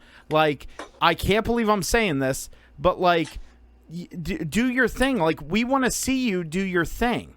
And he did. He hit the big tropes, but it was like, we don't want to see this mushy, gushy stuff. We'll listen to your podcast for that, or like, your retirement speech, or not retirement speech, your Hall of Fame speech, stuff like that. My point is, it just felt like a ratings grab. And here's the other thing, if you didn't put it together, this was not advertised for a really long time. It was just kind of like out of nowhere. 3 weeks until SummerSlam, we're going to have this thing. They wanted to pop ratings going into SummerSlam in the couple weeks before SummerSlam, probably to show the network that they can still grab ratings and stuff like that. But it was this thinly veiled, like, ratings grab. There was nothing special about it. It was poorly thought out. Like, everything about it was just kind of wonky and ridiculous and like half-baked, Now, Kevin Owens. I honestly think it's one of those things that I think the stunner, at first when Kevin started doing it, I was kind of like, what the, Kevin, come on, dude. You have pop-up powerbomb, you have package pile driver, you've got the tumble in the corner, you got, like, be you. Don't try and be someone else. But he went on Stone Cold's podcast, talked to him, and, like, he was talking about the stunner because he busted it out one time, and Austin didn't berate him. Austin gave him the kayfabe idea of why the stunner works, and like basically kind of taught him why the stunner is a good move and the purpose of the stunner. Like, I'll have to go back and listen to that one because I'm interested in hearing that, because I do agree with you at this point. I would rather see Kevin Owens getting over using the pop-up powerbomb more instead of the stunner personally, but go on. Well, and that's the point, is like, it felt like upon multiple listens, almost like Austin was giving him his blessing to use it, and that's fine, they're doing it, but the problem is not, I think Kevin Owens is getting the pops, the cheers, because people love Kevin Owens. Yes. And what they're doing is, I mean, obviously, you can look and see the parallels between Stone Cold and Vince McMahon, and now Kevin Owens and the best big motherfucker Shane McMahon. You can see it. It's just the thing that made the Austin McMahon thing so compelling and that put Austin over even more than he already was the fact that it was a natural, organic, slow build. They are rushing the shit out of this. They're going to have Kevin Owens versus Shane McMahon at SummerSlam. There's going to be a blow-off. They should have this royal and brew and stew all the way to WrestleMania. Sustainable growth. And then they could have this big knockdown, drag-out, ridiculous match and have Kevin Owens beat the odds and lay waste like Stone Cold used to do to anyone who wants to come in and try and interfere, and then get the win over McMahon with the stunner in the middle of the ring at WrestleMania. It would put Kevin Owens, it would strap a rocket to his back, and it would close out Shane McMahon, and he can go fuck off somewhere with his money. Like, here's the thing. That's my thing. So I think it's Kevin Owens getting it over. If Kevin Owens wasn't doing the stunner, if he was doing, my God, like any move, like Kevin Owens could get it over because people love Kevin Owens. He is a charismatic guy. He could get anything over. Okay, good. Here's the thing, and so here's my so Poot, you brought up something that I want to touch on real quick about the whole slow burn Kevin Owens Shane McMahon thing. They fucking had that, like they fucking had a slow burn fucking like angle with the Miz, and they just fucking up and dropped it. I don't know if they got fucking cold feet with the Miz. I don't know if they said, hey, we want Kevin Owens in the spot. I don't know what the fuck happened, but they had it. Because the Miz was eating shit against Shane McMahon, 3 pay-per-views in a row? Yep. And then it's just gone. Like, you're telling me that you couldn't have had Miz get over Shane McMahon at SummerSlam and then fucking have that develop into a big fucking blood feud at Mania and, like, Hell in a Cell or, like, Extreme Rules, like, something to make it fucking nuts again. Like, there is no reason that shouldn't have happened. Right. But as far as Owens, but as far as Owens goes, and God bless him for being in the position he's in, because I'm a huge Owens mark, and I have been for some time. But I don't think the Stunner's getting Owens over. I think Owens is getting Owens over because Owens is giving unscripted promos. They're giving Owens bullet points, but they're trusting him to not have to. God. Exactly. They're trusting him to not have to memorize lines. They're letting him do him, and that's what's getting him over. And do you think that is now because of Heyman being in charge of the week to week and kind of pitching that to Vince, saying, hey, we need to do more of this, and this is what's going to work? I think what he's doing is he went to McMahon and said, or he made the call and said, this guy can do it.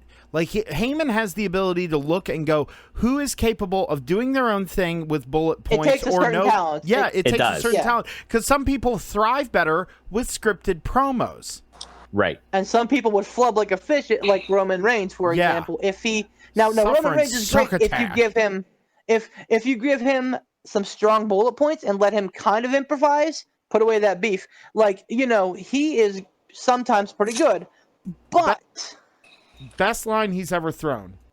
Right. But a guy like Owens who fucking gets it. Like there are probably 5 people that I can name that understand wrestling, that understand the business, that understand how to put people over, that understand the fucking role of a match, that understand how to do promos. And Owens is one of those guys. If you watch Owens' face, that's one of my favorite things to do is watch Kevin Owens' face while he's wrestling or like during a promo or like when somebody's talking to him, because it's always animated. And that's the thing, man. I will say, I doubt this is probably what... I will say this probably isn't one of your. This probably isn't on one of your list. But speaking of animated faces, I gotta say I love seeing that out of the New Day.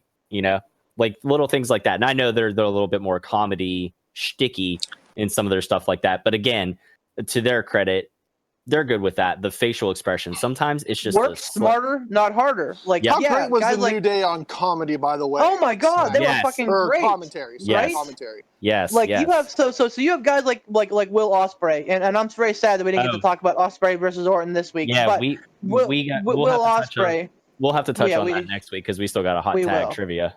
But I mean, Will Ospreay goes out there and literally fucking breaks his neck all the fucking time. Not literally, obviously, but Like he fucking puts his body on the line doing crazy shit, and he's awesome at it, and he's great, and I love watching Will Ospreay.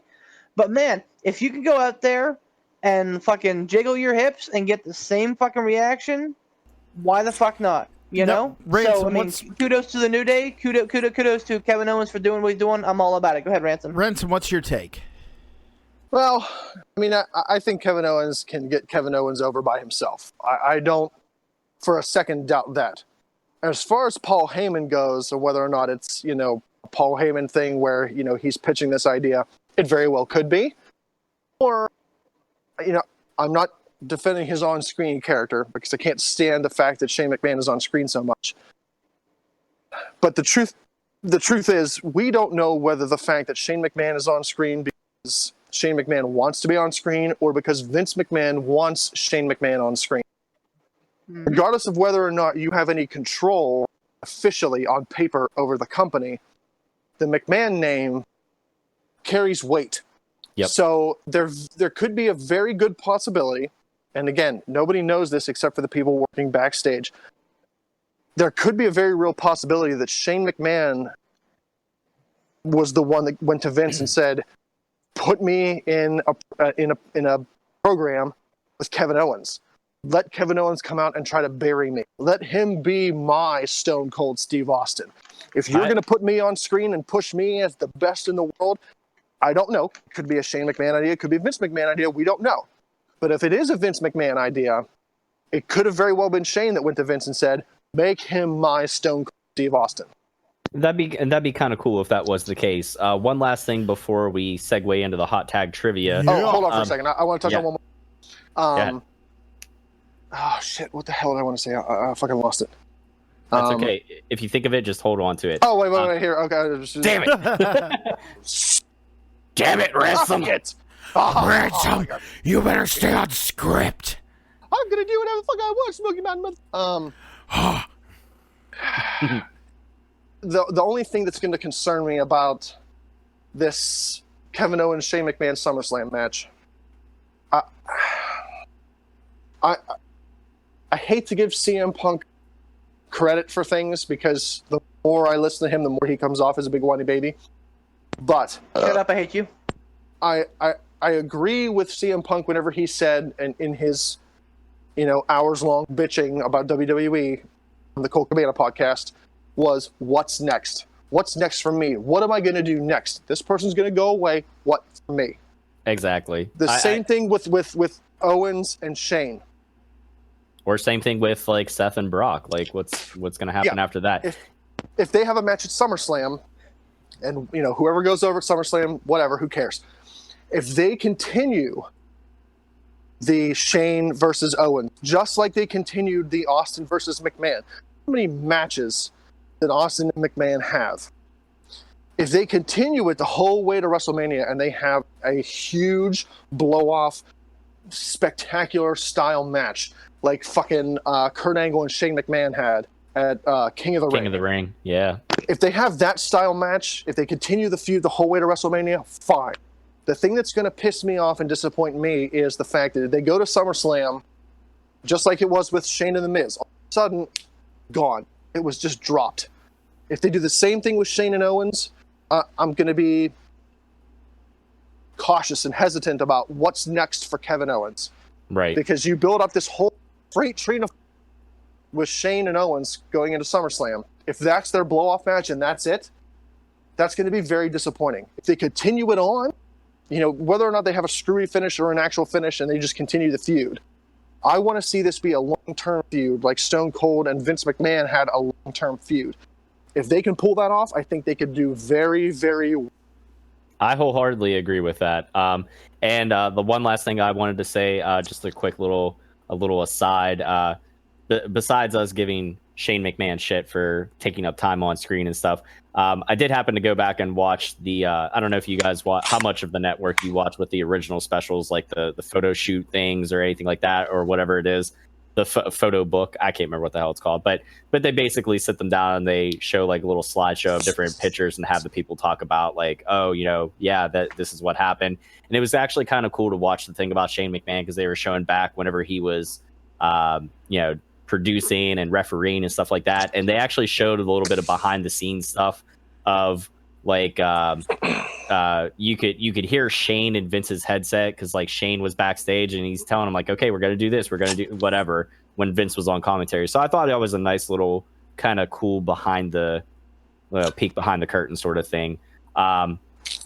And then of course they touch on the whole stuff like whenever McMahon was training to beat Stone Cold, and Shane was saying he's like, that was probably the most fun I had because we did so much stuff just off script and just bantered off of one another, and it was really fun. And Get that chicken, catch that chicken, go on, yeah, get him, get that chicken. So good. But speaking of things better than the best in the world, let's do this fucking hot tag trivia. Woo! Oh, do we have a Stump the Chumps? Do we? Ooh. We do not. No, that's my legendary letdown for this week. No one came to play, and I even put that shit on Facebook today. Damn it, Mid-Card Maniac. You're fired. Come on, guys. Step it up. Email Pittsburgh Piledriver Podcast at gmail.com. 2 emails. 1 email with the question, 2nd email with the answer. And if you really want to hear me try it, include the answer as a PDF or a Word file attached to the email so that I don't see the answer. But either way, get them to us. Go ahead with some hot tag trivia, boys. So who's going to start it off? We know the order we're doing, but who's going to start this sumbitch off? I'll start because I kind of have a theme going, I think, and right now it seems to be SummerSlam. Okay. Who am I asking? I'm asking you, Tom, right? You are, sir. All right, fantastic. So, I think last week or 2 weeks ago I talked about the wait. SummerSlam. Hey, I want to interject one thing here real quick. Sorry, go ahead. Besides that? That was it. That was it. So Okay. we talked about the SummerSlam main events and that Brock Lesnar has been on a fucking tear of main event SummerSlam. So I'm gonna stay in the same vein. We're gonna talk about defending the WWE Championship at SummerSlam. You son of a bitch! This was actually gonna be. I thought about using this as one of my questions, but go on. A lot of people have defended the WWE title, and again, I'm talking just about the WWE title or any iterations where it's been combined. So like the undisputed WWE Championship or the WWE World Championship. So just to clarify, the current WWE World Heavyweight Championship title, and previously when it was split, just the WWE title and then the undisputed and obviously like winged belt, that shit. Exactly. So not the big gold world not the world and not the universal. Correct. So defending champions going into SummerSlam, part 1. How many WWE title defenses did Hulk Hogan have at SummerSlam? Oh fuck me. Jeez. I have no clue. I'm not even gonna waste your time. 0. Hulk Hogan had fucking 0. I think he was the champion at like 3 of them, but the first title defense was not until the 3rd year of SummerSlam, which was 1990. Really? Would you hazard a guess Would you hazard a guess as to who was the champion heading into that SummerSlam? Heading 1990? 1990 SummerSlam? Sergeant Slaughter. Nope. Let me think. The Warrior. Well, hold on. This is still my question, you schmuck. And I was gonna say, the Ultimate Warrior, because that would have been Hogan. That I was gonna say that's whenever Warrior was the Intercontinental. I don't know what WrestleMania it was, but I feel that would have been around the right time frame. Warrior being the IC champ, title for title match or whatever, and then obviously like Warrior won. He was the heavyweight champ and dropped the IC title. So I'm gonna say Warrior was.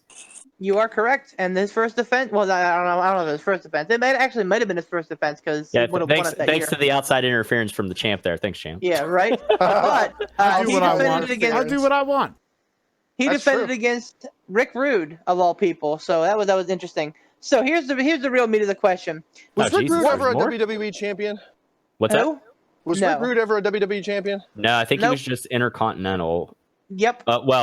Yeah. I don't even think he was WCW or NWA champion either. There was a time where like those belts, the NWA, WCW, and the WWE were very prestigious titles. Not just everybody got their hands on them. So like there was a time where you really had because like Kurt fucking Hennig never held the world title, never held WWE title, never held NWA title.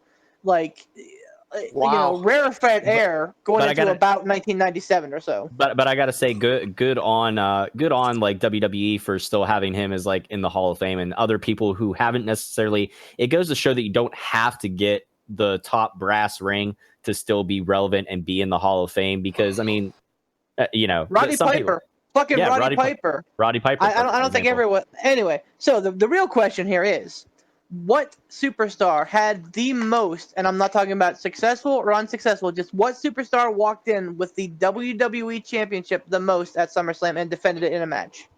John Cena. Yeah, that would have You been are fucking spot on. Yes, sir. Yep. He defended it 4 times. Can you name the 2 superstars who defended it 3 times? No, wait, say that again. He defended it 4 times. Who are the superstars that defended it 3 times? Yes, sir. I think Brock Lesnar would be one of them, and CM Punk would probably also be one of them. So you're half right, and Okay, it's probably Brock. not the half you're thinking. It is not Brock. It is Punk. Punk Wow. only because technically he defended the WWE title twice at one SummerSlam, once against John Cena, once against Alberto Del Rio. Ah, Dorito. you Dorito. didn't know that. Alberto Dorito. Sneaky. Oh. The other, Cool the- Ranch dirtbag's my favorite. Exactly. I fucking hate that guy. The other one who had 3 title defenses should make a lot of sense, which is Steve Austin. He defended it 3 Oh, there times you at go. SummerSlam. Yeah. The Rock, Bret Hart, and Warrior had 2 defenses, and then there's like a slew of guys that have 1. But I was more shocked than anything that Hulk Hogan had 0. That's shocking to me. So That's good job, Tom. That's you hit more than you missed. So good job on that one. I Okay. earned some beef coins for the night. Hey, Well, Ranch. yeah, I mean, Ransom already gave you some fake beef coins, so I mean, Nah, you can they're use real. you I on those, guess. have enough to give out. Speaking of Ransom, That's also true. hey, Yeah. Ransom, Yeah. I'm coming. Oh boy. All right, you ready, I Ransom? hope not. That would be some awkward audio. Wait, I thought it Actually, was that's Tom's turn to ask. yeah, it is my Yeah, turn. well, yeah. Oh, that's how we're doing it. Yeah. Oh, yeah, we- you're we've coming always to done me. it that That's way. right. You're coming to. I thought you were asking beef. Okay, go on. No. All right. So now it's my turn to ask the champ here. Yeah. Hey, so Champ. Poot is notoriously not a big WCW guy, so haha, it's a WCW question. Yes. But actually, it's probably a softball. All right. So I'm not going to be too crazy on you. Talking about the club and DX and all these awesome factions. Yeah. There's a notable faction in WCW called the Dangerous Alliance. Ooh. Give me the, let me count them, 1 2 3 4 5 6 7 8 members of the Dangerous Alliance. Oh my Ooh. God. Yes. What? All right. Well, I remember one of them is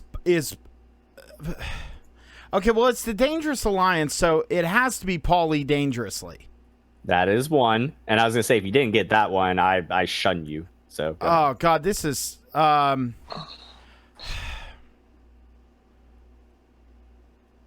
Dangerous Alliance. 5 members. Oh This shit! is- I didn't realize. Oh there were no, 5. more. 8. Yeah, Eight? you said There's 8. Right? 8? 8 total. 8 I total. think I can only get 3. All right, let me think. So Is that including Paulie Dangerously, or Yes, that is Okay. including All right. Paulie Dangerously, because he was the leader and manager of the alliance. All right, so Paulie Dangerously. So given his time frame there, who was Paul?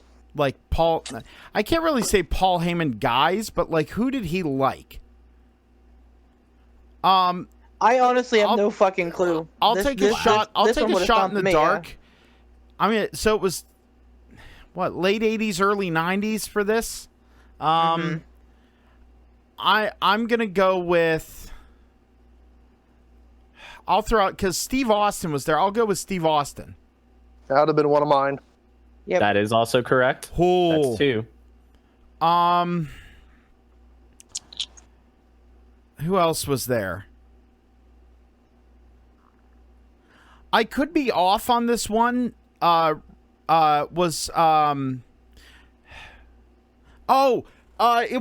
one of the Andersons. Who was it? Was it Ole? No, it wasn't Ole. It was Arn Anderson. That's 3. Wow. I would not have gotten that one. I just remember this because I honestly forgot about him in that one. To be for a truthful. while, I was on a kick of Paul Heyman documentaries and interviews and stuff, and I remember this being a thing, but I don't. Oh God, the rest of them, I don't know. That's okay. If you don't think you can get them, I'll list them off. Did they have a woman in there? Possibly. Yes, they did. Oh, what woman was? I mean, Was it woman?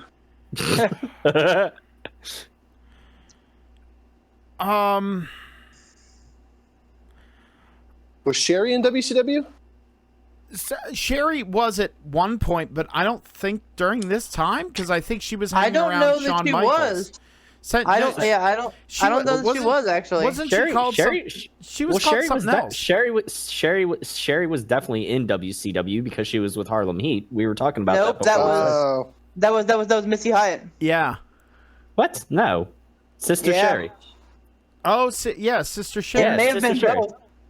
It may have been both, but Missy Hyatt was definitely with them. But go ahead. I'm sorry. I was gonna say, I was gonna Because say, Sherry was with the notorious "We're coming for you" mother.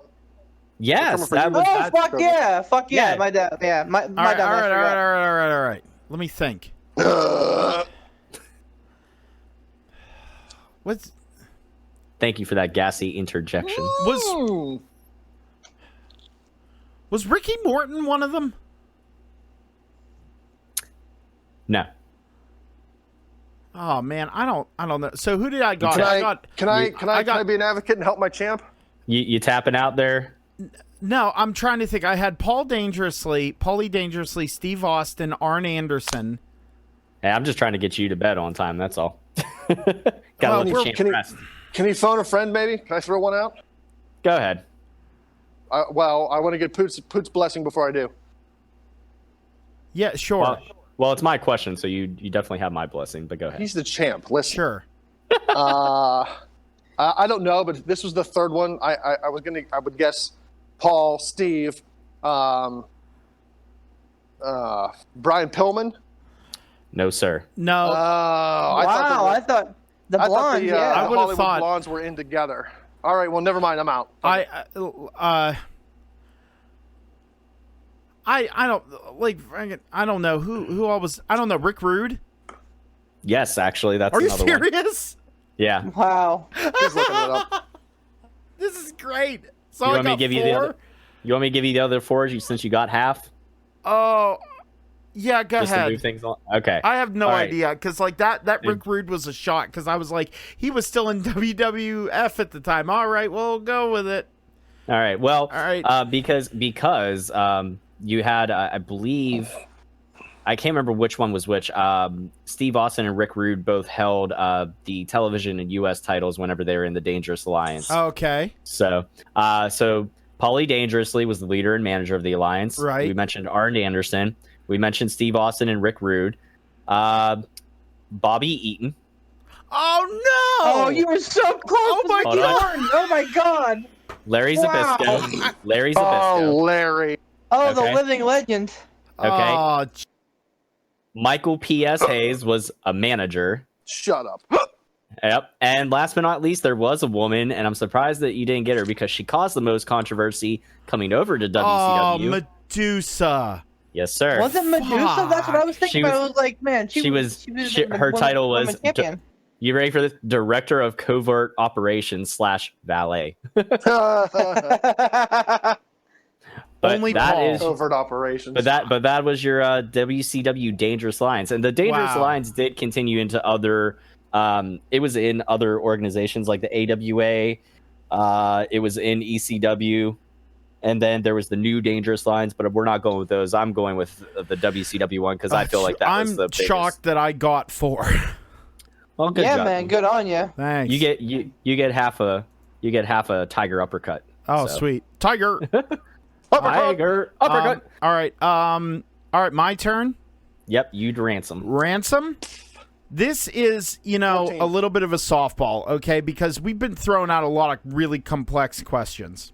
Shawn Michaels. You're right, actually. Good job. I was going to ask who faced Bret Hart in WrestleMania 12's infamous Iron Man. Go fuck yourself. I'm not asking that. No, I would never say that to my valet. I was saying that to the audience. That's right. Valet. I'll be a valet. I'm not scared. I'm not scared. I'll be a valet. Hold on. I'm not scared. I won't be a valet. He's the fucking champ. That's my boy right there. You're my boy, Blue. Shit. All right, now this one is a little bit of a softball. So ECW had the infamous Sandman, correct? I believe so. You know the Sandman. He also appeared in other places as well. Tell me, who was the inaugural NXT champion? I was waiting for it. I was gonna say this question is about Kazuchika Okada. Tell me who on July 1st, 2012, the NXT championship was won by a man who you should know, the inaugural NXT, not FCW champion, but the inaugural NXT champion. Who was it?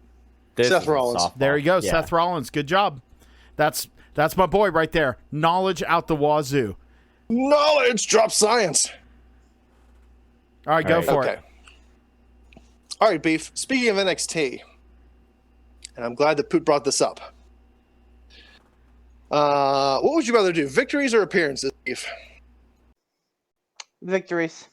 Okay, so speaking of NXT, in the victories category, who are the top 5 victors of the Hell in the Cell match? Which has nothing to do with NXT. Undertaker. I signed off for on one. that. For 100% Undertaker's there. Triple H, I think, is probably up there too. Side note, I definitely think Triple H is up there because I think he's had the most Hell in a Cell matches. But go on. Right.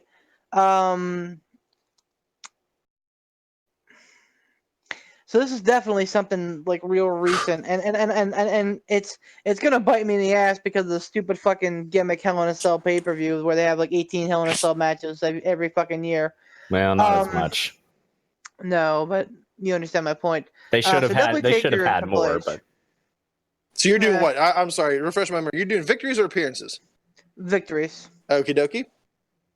So take your Triple H are I think definitely up there.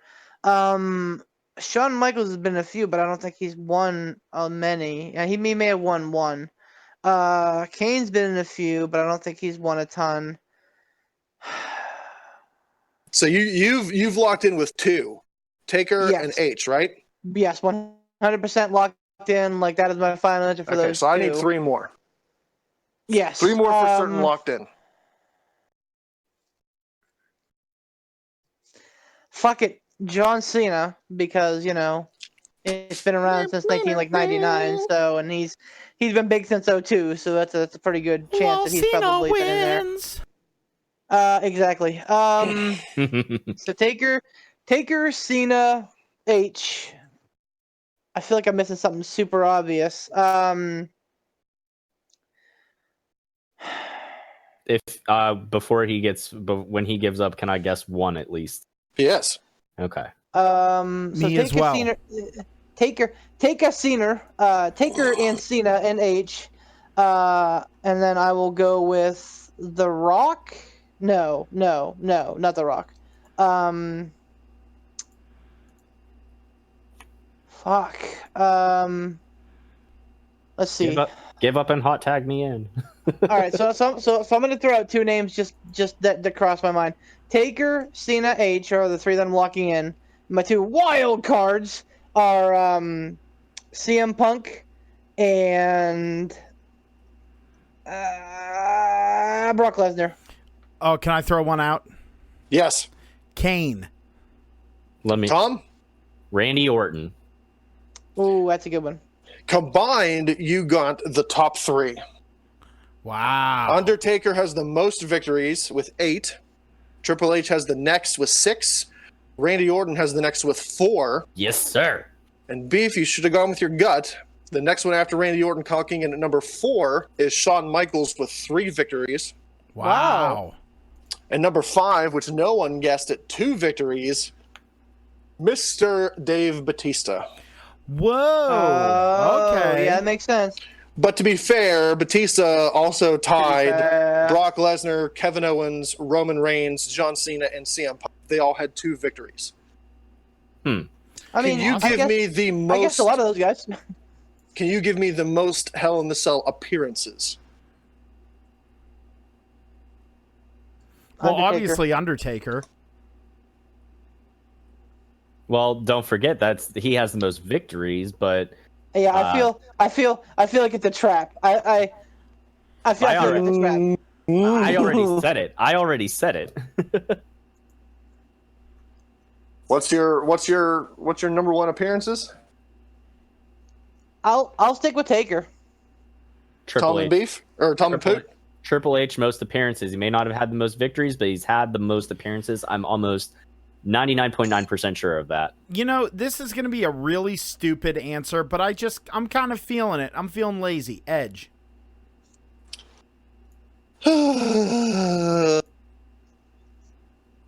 Edge had 1 Hell in the Cell appearance. Okay. Your number 1 Wow. is indeed The Undertaker. He had 14 Hell in the Cell appearances.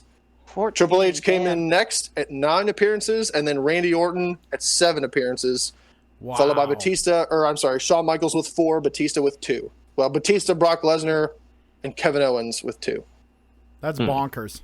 Wait. So Batista and Kevin Owens have both been in 2 and 1-2, so they're 100%. You say Brock Lesnar has also been in 2 and 1-2? Yes. Wow, that's 100% success rate. That's not bad. Kevin Owens, Brock Lesnar, and Batista are all 100% for victories at their Hell in the Cell appearances. Huh. I'm sorry, that was There you go. sorted wrong. CM Punk had 5.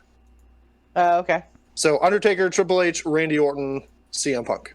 What do you know? But CM Punk only won 2 of those. 2 out of the 5. The more you know. This was a good one, guys. This was a really good episode. I think we made a lot of really great salient points. Even you, Beef.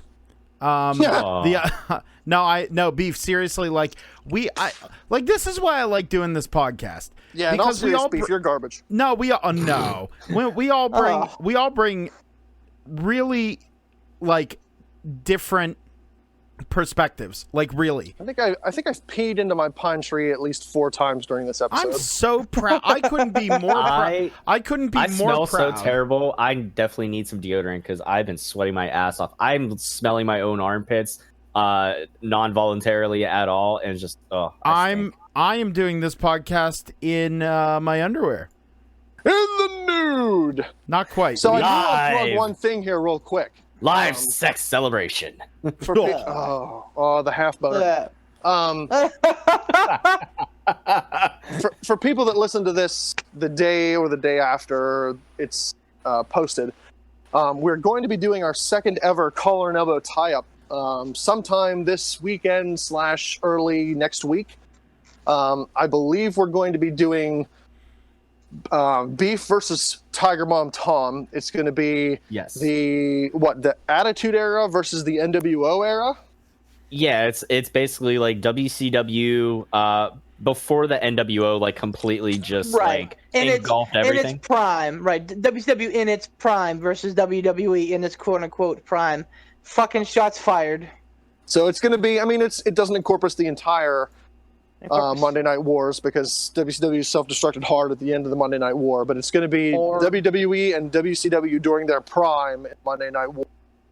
You know, that's going to be Attitude Era, Stone Cold, The Rock, Steve Austin, Undertaker. I already said Stone Cold, DX, versus NWO era, the good NWO era, not where it was NWO Red and NWO Black and NWO Elite, NWO 2000. Jeff Jarrett, don't piss me off. Slap nuts is crap. All right, well, fellas, we'll leave it on that little cliffhanger. So this has been a good one. I'm looking forward to Collar Elbow Type, sitting back and listening to you idiots argue back and forth. And I'm looking forward to the wonderful moderation that the Madman Alec Ransom, my advocate as champion, gives. This is why I'm proud to have you as my reigning defending Beers, botching it. undisputed cruiserweight champion, Pudzabab. Bib It's appropriate that you say. It's appropriate that you say in moderation because hopefully we can get our moderator in moderation this time. Oh, how about you go suck a big fat one? Tiger Bomb Tom, thank you for joining us as always, and I hope you're prepared because Beef is going to give you a fight, buddy. Yeah, he is. Oh boy, here we go. Hopefully it's better than the one he gave on WrestleMania 9. And Beef the Legend, thank you very much. I'm looking forward to hearing your debate as well. I am looking forward to debating a kind sir and Tiger Bomb Tom who might actually let me get a point in the debater. same sidewise. So. All right, fella, Nice, Beef, nice. you want to take us out and thank the sponsors one more time, please? I would absolutely love to, Poot. We definitely, as always, we are so thankful for our sponsors. WrestleDeals.com, your home of violent deals and bloody good prices. Definitely check them out. Give Sean Tischler a holler. Hit him up for any tickets you may be looking for. He's super good with that kind of thing. Also, Casual Gaming Dad on Facebook. Like it, subscribe, live it, watch it, comment. I promise you, Tiger Bomb Tom is awesome with his comments. He always makes sure that he reads out the comments and talks to you during the chats. He is a great host. Check him out. Like, follow, subscribe.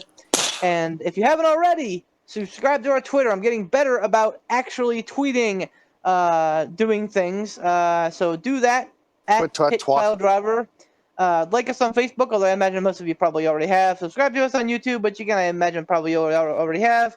And we appreciate everybody listening to us. So thanks to my fellow co-hosts, Poot the Bard, Tiger Bomb Tom, Alec Ransom. For the Pittsburgh Piledriver podcast, I would like to say good night and rock on.